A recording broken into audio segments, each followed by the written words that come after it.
ഇന്നൊരു സദ്യ സ്പെഷ്യൽ കറിയാണ്. ഇഞ്ചി കറിയാണ് നമ്മൾ ചെയ്യുന്നത്. ഇഞ്ചി കറി പല രീതിയിൽ ചെയ്യാറുണ്ട്. സദ്യ സ്പെഷ്യൽ, ഇഞ്ചി തീയൽ എന്നൊക്കെ പറഞ്ഞ് ചെയ്യാറുണ്ട്. നമ്മളിന്ന് ചെയ്യുന്നത് കേടുകൂടാതെ സൂക്ഷിക്കാൻ പറ്റുന്ന സദ്യകൾക്കൊക്കെ ഉപയോഗിക്കുന്ന തരത്തിലുള്ളൊരു ഇഞ്ചി കറിയാണ്. നമുക്ക് റെസിപ്പിയിലേക്ക് പോവാം. Welcome to Paru's Pantry. ആദ്യം തന്നെ നമുക്ക് വറക്കാനുള്ള കാര്യങ്ങൾ, അതായത് ഫ്രൈ ചെയ്തെടുക്കാനുള്ളത് നോക്കാം. ഇഞ്ചി ഇതൊരു 220 ഗ്രാം ഉണ്ട് കേട്ടോ. ഇത് ഞാനിങ്ങനെ ചെറുതായിട്ടെന്നല്ല, കനം കുറഞ്ഞ് അരിഞ്ഞ് വെച്ചിട്ടുണ്ട്. കനം കുറച്ച്, ഓക്കെ. ചെറുതായിട്ട് കൊത്തി അരിഞ്ഞാൽ എന്താ പ്രശ്നം എന്ന് വെച്ചാൽ അതിനകത്ത് ഒരുപാട് ചെറിയ പീസസ് ഒക്കെ വരും. അതൊക്കെ നമ്മൾ ഫ്രൈ ചെയ്യുമ്പം ആദ്യം കരിഞ്ഞു പോകും. അപ്പോൾ ഇതുപോലെ ഒന്ന് കനം കുറച്ച് വട്ടത്തിൽ അരിഞ്ഞ് വെക്കുക. അതുപോലെ തന്നെ ഞാനൊരു 13 മീഡിയം സൈസ് ചെറുള്ളിയാണ് എടുത്തിരിക്കുന്നത്. ചെറുള്ളി ഇതിൻ്റെ ഒരു ടേസ്റ്റ് ഫാക്ടർ കേട്ടോ. അപ്പോൾ അതും ഇതുപോലെ തന്നെ കനം കുറച്ച് അരിഞ്ഞ് വെച്ചേക്കുവാണ്. അപ്പോൾ ഇത് രണ്ടും നമുക്കൊന്ന് നന്നായിട്ട് കരിയാതെ ഫ്രൈ ചെയ്തെടുക്കണം. അപ്പോൾ ഇത്രയും വറുത്തെടുക്കാനുള്ളത്. ഇനി നമുക്ക് വറുത്തെടുത്തതിന് ശേഷം, അത് അരച്ചതിന് ശേഷം വേണ്ട കാര്യങ്ങളാണ്. കുറച്ച് കടുക് എടുത്തിട്ടുണ്ട്, പിന്നെ 2 വെളുത്തുള്ളി നമ്മൾ കടുക് പൊട്ടിക്കുമ്പോൾ അരിഞ്ഞ് ചേർക്കുന്നതാണ്.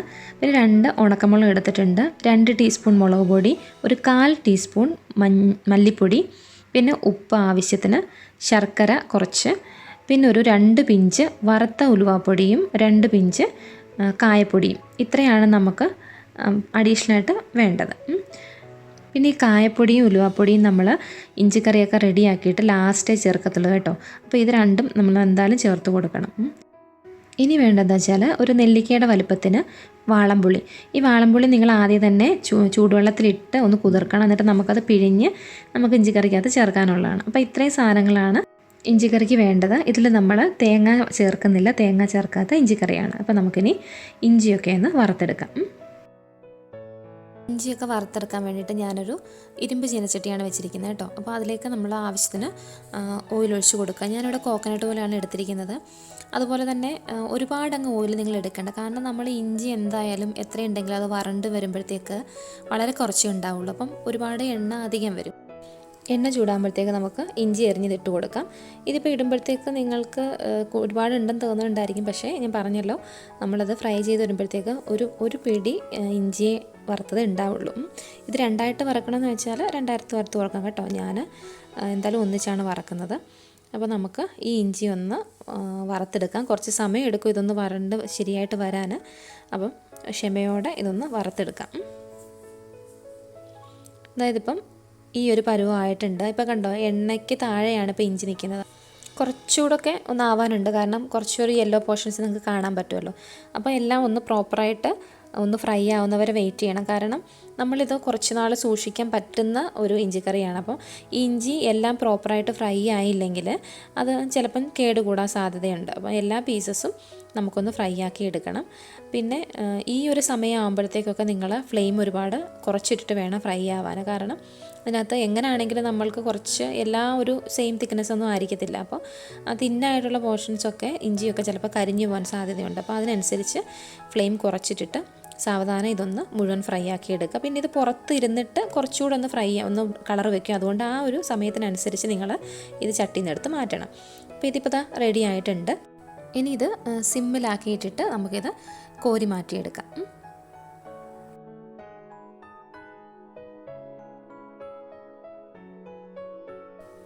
ഞാനിതൊരു പ്ലേറ്റിലേക്ക് മാറ്റിയെടുത്തിട്ടുണ്ട്. ഇപ്പോൾ കണ്ട് കറക്റ്റാണ്, എല്ലാം കളറൊക്കെ കറക്റ്റായിട്ട് വന്നിട്ടുണ്ട്. ഇനി ഇതേ ഓയിലിൽ ഇതുപോലെ തന്നെ നമുക്ക് ഉള്ളിയും ഒന്ന് ഫ്രൈ ചെയ്തെടുക്കണം. ഒട്ടും കരിയാതെ തന്നെ സൂക്ഷിച്ച് ഫ്രൈ ചെയ്തെടുക്കണം. അപ്പം ഉള്ളിയും ഞാൻ ഒന്ന് ഫ്രൈ ചെയ്യട്ടെ. ഇപ്പം ഏകദേശം ഈ പരുവായിട്ടുണ്ട്.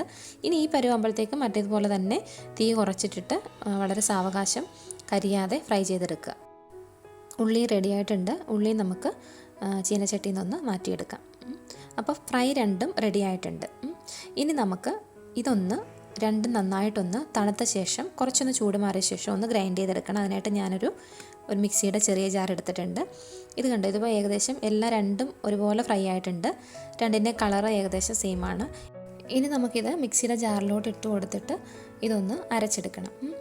അരച്ചെടുക്കുമ്പോൾ തന്നെ ഒരുപാടങ്ങ് അരഞ്ഞു പോവരുത്, ഒരുപാടങ്ങ് പേസ്റ്റ് ആക്കരുത്. എന്നാൽ ഇതാ എണ്ണ തെളിയുന്ന ഇതുപോലെ എണ്ണ തെളിയുന്ന പരുവാകുമ്പോഴത്തേക്ക് ഇതങ്ങ് നിർത്തണം. അപ്പോഴത്തേക്ക് ഇതിനെ നന്നായിട്ട് അരഞ്ഞിട്ടുണ്ടായിരിക്കും. ചെറിയൊരു തരി നമുക്ക് കിട്ടണം. ഇതാ ഇതുപോലെ കണ്ടോ, ഒന്ന് നമ്മൾ കയ്യിലെടുക്കുമ്പോൾ ചെറുതായിട്ടൊരു തരിതരിയായിട്ട് കിട്ടുന്ന രീതിയിൽ വേണം അരച്ചെടുക്കാൻ. അതാണ് നമ്മുടെ ഇഞ്ചിക്കറിക്ക് ഒരു ടേസ്റ്റ് കിട്ടുന്നത്. അപ്പോൾ അരച്ചെല്ലാം കഴിഞ്ഞിട്ടുണ്ട്. ഇനി നമുക്കിതൊന്ന് കറിയാക്കാനുള്ള പരിപാടി നോക്കാം. കറിയാക്കാൻ ഞാൻ അതേ പാൻ തന്നെയാണ് എടുത്തിരിക്കുന്നത്. അതൊന്ന് വൃത്തിയാക്കിയിട്ട് എണ്ണയൊക്കെ ഞാനൊന്ന് അരിച്ചെടുത്തിട്ടുണ്ട്. അപ്പോൾ അതേ ഓയിൽ തന്നെയാണ് നമ്മൾ എടുക്കുന്നത്. അപ്പോൾ എണ്ണയ്ക്കകത്ത് ഈ ഉള്ളിയുടെയും ഇഞ്ചിയുടെയൊക്കെ തരികളുണ്ടെങ്കിൽ വീണ്ടും അത് കരിഞ്ഞിട്ട് ഒരു ടേസ്റ്റ് വ്യത്യാസം വരും. അതുകൊണ്ടാണ് ഞാനതൊന്ന് അരിച്ചെടുത്തത്. എന്നിട്ട് നമുക്ക് ആ എണ്ണ മുഴുവൻ നമ്മൾ എടുക്കുന്നില്ല. ഇത് ഞാൻ ഇതിനകത്തുനിന്നൊരു പകുതി എണ്ണയാണ് എടുത്തിരിക്കുന്നത്. ഏകദേശം ഒരു 3 ടേബിൾ സ്പൂൺ വരും കേട്ടോ. നിങ്ങൾക്ക് കൂടുതൽ എണ്ണ വേണമെന്നുണ്ടെങ്കിൽ കുറച്ചുകൂടെ ചേർത്ത് കൊടുക്കാം. ഇതിപ്പോൾ ഒരു 3 ടേബിൾ സ്പൂൺ ഞാൻ ചേർത്ത് കൊടുത്തിട്ടുണ്ട്. എണ്ണ ചൂടാകുമ്പോഴത്തേക്ക് നമുക്ക് കടുക് ഇട്ട് കൊടുക്കാം. ഏകദേശം 1 ടീസ്പൂൺ കടുകാണ് ഇട്ടേക്കുന്നത്. പിന്നെ കറിവേപ്പില അതിൻ്റെ കൂടെ തന്നെ. കറിവേപ്പില കടുകിൻ്റെ കൂടെ ആദ്യം തന്നെ ചേർക്കുന്നത് അതിൻ്റെ ഒരു ഗുണമൊക്കെ മുഴുവനായിട്ട് കിട്ടാൻ സഹായിക്കുന്നതാണ് എൻ്റെ അമ്മ പറയാറ്. പിന്നെ നമ്മൾ അരിഞ്ഞു വെച്ചിരിക്കുന്ന വെളുത്തുള്ളി ചെറുതായിട്ട് അരിഞ്ഞത് ഇതിനകത്ത് ചേർത്ത് കൊടുക്കുന്നുണ്ട്. ഈ കറിയിൽ നമ്മൾ, അതായത് സദ്യക്കൊക്കെ വെക്കുന്ന ഇഞ്ചി കറിയിൽ നമ്മൾ ഈ ചെറുള്ളിയല്ല ചേർത്ത് കൊടുക്കുന്നത്, വെളുത്തുള്ളിയാണ് ഫ്രൈ ചെയ്യാൻ ഇട്ട് കൊടുക്കുന്നത്. അപ്പോൾ വെളുത്തുള്ളി ഒന്ന് ഫ്രൈ ആയിട്ട് വരണം കേട്ടോ, ഒന്ന് ചെറുതായിട്ടൊന്ന് ബ്രൗൺ ആവണം. അപ്പോൾ ഇതിൻ്റെ കൂടെ തന്നെ നമ്മൾ ചുവന്ന മുളക് കൂടെ ചേർത്ത് കൊടുക്കുന്നുണ്ട്, ഉണക്കമുളക്. അപ്പോൾ വെളുത്തുള്ളിയൊക്കെ ഫ്രൈ ആയിട്ടുണ്ട്. ഇനി ഈ സമയത്ത് നമ്മൾ പൊടികൾ ചേർത്ത് കൊടുക്കാൻ പോവാണ്. അതിന് മുന്നായിട്ട് തന്നെ സ്റ്റൗ ഓഫ് ചെയ്യണം. ഞാൻ എടുത്തിരിക്കുന്ന അയൺ പാൻ ആയതുകൊണ്ട് നല്ല ചൂടായിട്ട് കിടക്കാതിരിക്കും, അതായിരിക്കും ഞാൻ ഓഫ് ചെയ്തത്. അപ്പം നിങ്ങൾക്ക് സിമ്മിലിട്ട് മാനേജ് ചെയ്യാൻ പറ്റുമെങ്കിൽ മാനേജ് ചെയ്യുക. അപ്പം ഞാൻ മുളക് പൊടി ചേർത്ത് കൊടുത്തു 2 ടീസ്പൂണ്. മല്ലിപ്പൊടി ഒരു 1/4 ടീസ്പൂണേ നമ്മൾ ചേർത്ത് കൊടുക്കുന്നുണ്ട്. കാരണം നിങ്ങൾ കുറച്ച് ദിവസം ഇത് വെച്ച് ഉപയോഗിക്കാനാണെന്നുണ്ടെങ്കിൽ മല്ലിപ്പൊടി ഒരുപാട് ചേർക്കരുത്. അതല്ല പെട്ടെന്ന് തന്നെ എടുത്ത് ചേർക്കാനാണെങ്കിൽ മല്ലിപ്പൊടി ഒരു ടീസ്പൂൺ വരെ ചേർത്ത് കൊടുക്കാം, കുഴപ്പമൊന്നുമില്ല, നല്ലതാണ്. അപ്പം ഞാൻ ഒരു 1/4 ടീസ്പൂൺ മഞ്ഞൾപ്പൊടി ചേർത്ത് കൊടുത്തിട്ടുള്ളൂ. എന്നിട്ട് ഇത് നന്നായിട്ട് ഒന്ന് എന്താണെന്ന് വെച്ചാൽ വറുത്തെടുക്കുക. അപ്പോൾ ഈ പാനിൻ്റെ ചൂടിൽ തന്നെ ഇത് നല്ലതായിട്ട് ഫ്രൈ ആവും. അത്രയ്ക്കുള്ള ചൂട് മതി ഇതിന് ഒന്ന് ഫ്രൈ ആവാൻ. അപ്പോൾ ഞാനിതൊന്ന് ഫ്രൈ ആക്കി എടുക്കുന്നുണ്ട്. ഇതെന്നിട്ട് നന്നായിട്ട് ഫ്രൈ ആയതിന് ശേഷം നമ്മൾ പുളി പിഴിഞ്ഞ് ഒഴിച്ചു കൊടുക്കണം. അപ്പോൾ ഇതൊന്ന് നന്നായിട്ടൊന്ന് ഫ്രൈ ആവട്ടെ. ഇതിപ്പം പൊടികൾ നന്നായിട്ട് ഫ്രൈ ആയിട്ടുണ്ട്. ഈ സമയത്ത് ഇനി ഞാൻ പുളിയുടെ വെള്ളം ഒഴിച്ചു കൊടുക്കുകയാണ്. അതുപോലെ തന്നെ ഞാനിത് കുറച്ചേ ഇപ്പോൾ ഒഴിച്ചു കൊടുക്കുന്നുള്ളൂ. ബാക്കി എന്നിട്ട് നമുക്ക് ഇഞ്ചിയൊക്കെ ചേർത്തിട്ട് പുളി നോക്കിയിട്ട് ഒഴിച്ചു കൊടുക്കാം. അപ്പം പുളിവെള്ളം ചേർത്തിട്ട് ഇതൊന്ന് നന്നായിട്ട് മിക്സ് ചെയ്തിട്ട് ഒന്ന് ചെറുങ്ങനെ കുക്ക് ചെയ്യണം. എന്നിട്ട് ഇതിനകത്ത് എണ്ണയൊന്ന് തെളിഞ്ഞ് വരണം. ഇതിപ്പോൾ കണ്ടോ, ഇതിനകത്തിപ്പം എണ്ണയൊക്കെ തെളിഞ്ഞ് വന്നിട്ടുണ്ട്. അപ്പോൾ പുളിവെള്ളമൊക്കെ നന്നായിട്ട് തിളച്ച് എണ്ണയൊക്കെ റെഡിയായി. ഇനി ഈ സമയത്ത് നമ്മൾ അരച്ച് വെച്ചിരിക്കുന്ന ഇഞ്ചിയുടെ പേസ്റ്റ് ഇതിനകത്തോട്ട് ചേർത്ത് കൊടുക്കണം.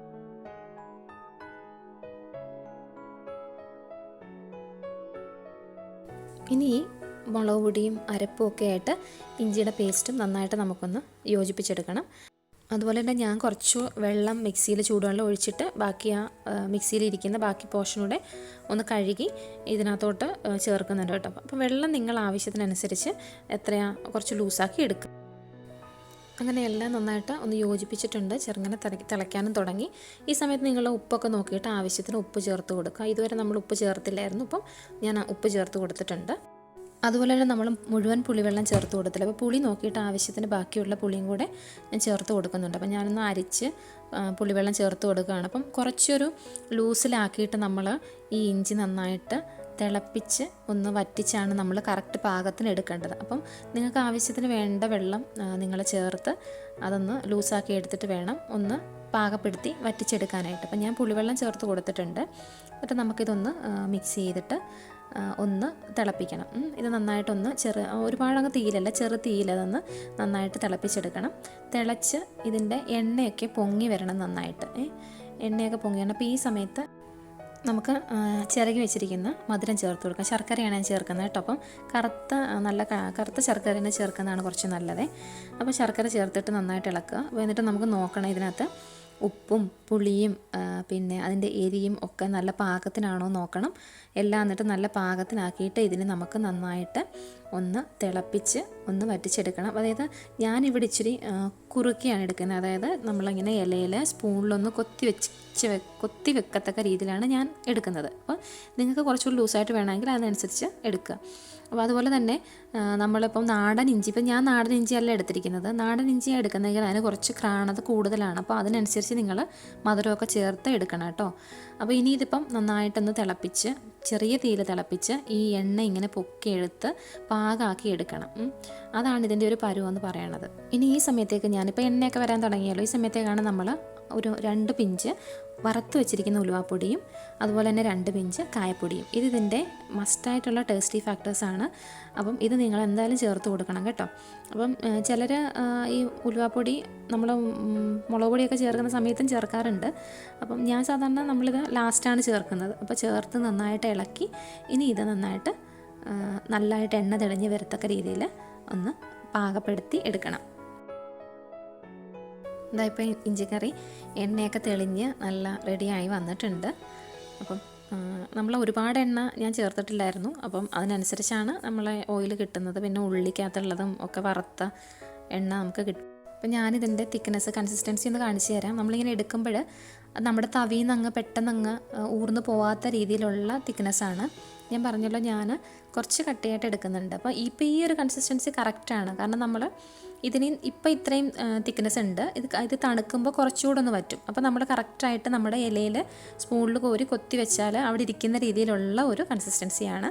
അപ്പോൾ ഞാൻ ഇത്തിരി കറിവേപ്പിലയും കൂടി ഇട്ട് കൊടുത്ത് ഇതങ്ങ് ഫയർ ഓഫ് ചെയ്യുകയാണ്. അപ്പോൾ നമ്മളുടെ ഇഞ്ചിക്കറി റെഡിയായിട്ടുണ്ട്. അപ്പോൾ നിങ്ങൾ ഒരിക്കൽ കൂടെ ഇതിൻ്റെ മധുരവും ഉപ്പും പിന്നെ എരിവും ഒക്കെ പുളിയൊക്കെ കറക്റ്റാണോ നോക്കുക, എന്തെങ്കിലും വേണമെങ്കിൽ ചേർത്ത് കൊടുക്കുക. അപ്പോൾ നമ്മളുടെ ഇഞ്ചിക്കറി റെഡി ആയിട്ടുണ്ട്.